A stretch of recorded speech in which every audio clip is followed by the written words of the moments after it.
Good morning, Loganites. Today we are going to cook the perfect steak. The way I learned this, I spent a lot of time in firehouses back when I was getting my paramedic license. So I got to learn how these firefighters cooked all their meals, and this is one of those things. I learned this from a bunch of different firefighters how to cook the perfect steak. Little known fact, the tougher the cut of the meat, the more flavor. So that's why like your rump roast that you do in a crock pot and you slow cook it to kind of break down that hard meat has all that really good umami flavor. It's packed full of flavor because that muscle is used more. So like your sirloins that are really nice and soft and just like buttery to cut have a little bit less flavor. So you've got the pro of it being softer, but the con of it being less flavorful, or you can get more flavor and just cook it a little bit better. And that's where I kind of sit in the middle. I want that tougher cut of meat that is cheaper and more flavorful, because I'm all about the most bang for my buck. So if you're telling me that I can get the better steak for me for cheaper, that's what I'm gonna do. You just gotta cook it right. The first step is we gotta go to the K. Roger to get us a good cut of steak. By K. Roger, I mean Kroger. It's actually really cold today. I got the heat on, I got everything, and I'm just... Luckily Kroger's like 5 minutes away.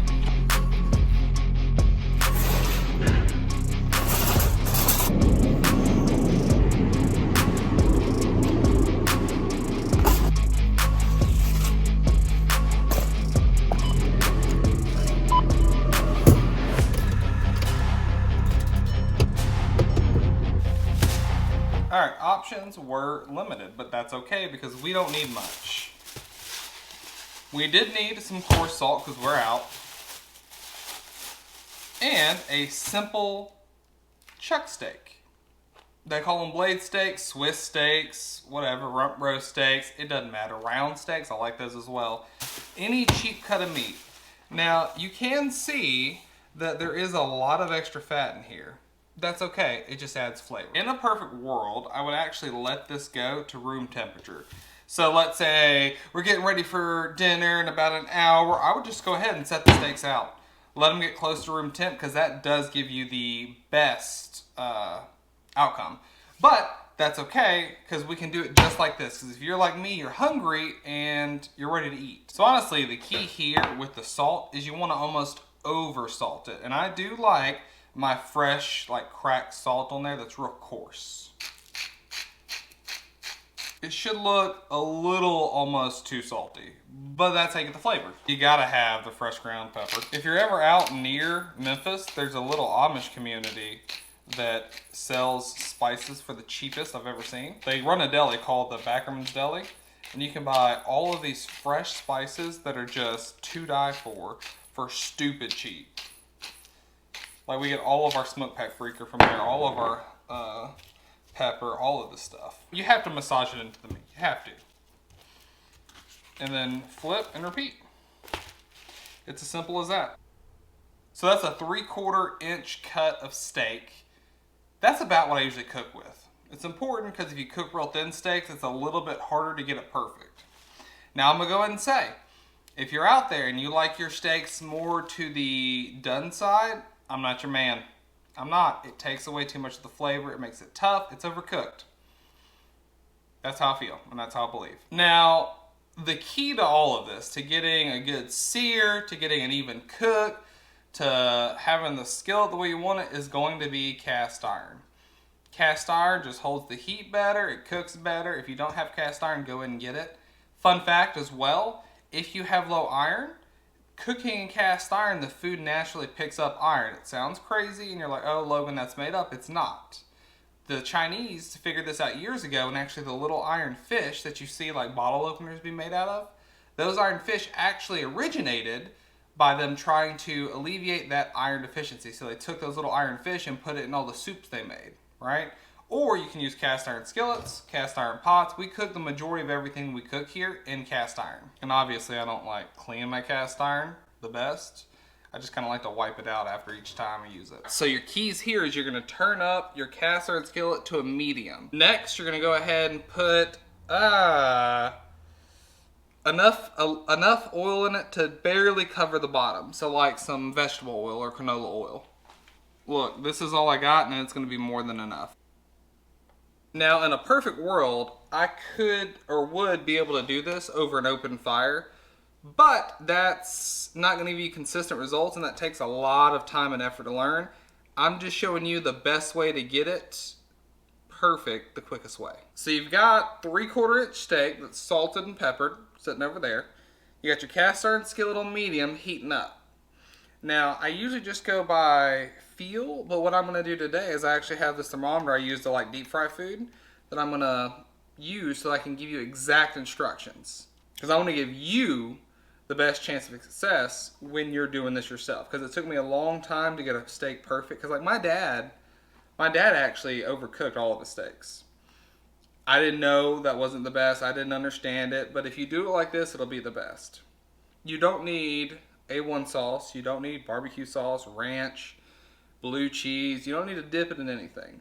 You just need to cook it the right way. And I think the key is like that. You know, you got to over salt it almost and then pepper it pretty good and then get a good sear on it as well. These are all the proper steps and moving you in the right direction to getting that perfect steak. We're getting close. You can feel the heat kind of above it. It's not quite there though. It's not quite where I want it. The laser thermometer has it about 250 to 260, but I want it a little bit warmer than that. Like it feels, holding my hand up above the oil, it feels mildly warm. Like it's not hot. And I want it to have that edge to the heat. That's what I'm looking for, is that edge. Because that edge is what's going to give me that sear. I am actually pretty hungry. We're about 350. Beautiful. That's what I'm looking for. Ready for it? That's what you're looking for. All right, we're gonna set our stopwatch start. The reason why I'm doing that is so that you can also check your timer. They need to cook for about 2.5 to 3 minutes on each side. Not much longer. A good way to test, see where the steak is, kind of see if the steak's where you want it, is you just poke it, right? A great chef can just poke their steak. So like right now, it's obviously raw, all right? So raw is like you holding your hand lax and you're just touching that little meaty palm. This should be medium rare. That feeling of your palm, this should be rare, medium, done. If you can get good enough to tell how done your steak is per the pressure you're applying, that's the goal. To be able to know how good the steak is before you cut into it. And it just takes practice. It just takes time. That's all it is. Cook, my beauty, cook. Now, some tips on getting better. Do it the same way every time. Time it every time. Feel it every time. Use the same skillet, the same eye, the same stove. And that will let you feel out the minute differences in what you're doing differently. Just like running any good experiment. All right, time to flip. Oh yeah. It's sitting at about 350. We flipped at 3 minutes. So you know. Now I do have to say, I like my steaks pretty rare. So I could eat a blue rare steak. It's not what I'm looking for, but I could eat one. Go ahead and get your plate ready because we're coming up on the 5.5 minute mark. Ooh, okay, and so 5.5 minutes, you're gonna start seeing some blood come out the top, all right?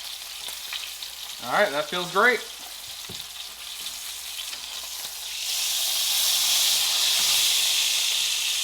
6 minutes, we're done. I take my cast iron, I throw it in the oven. Because it's usually pretty smoky at that point. Now you let the steak rest for 5 minutes. And the reason why you do that is it has to do with how the fluid shifts. So like right now the fluid's going out of the cells and then somehow at the 5 minute mark it's cooled off enough where you've got a good, I guess solidified where the fluid is.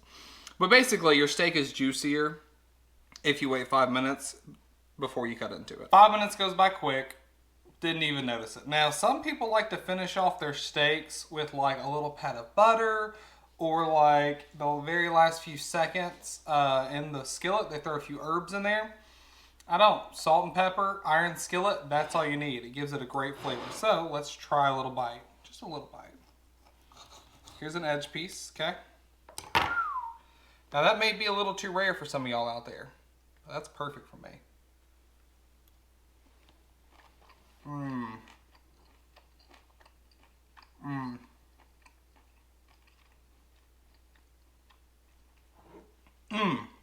That is darn perfect. That's it, guys.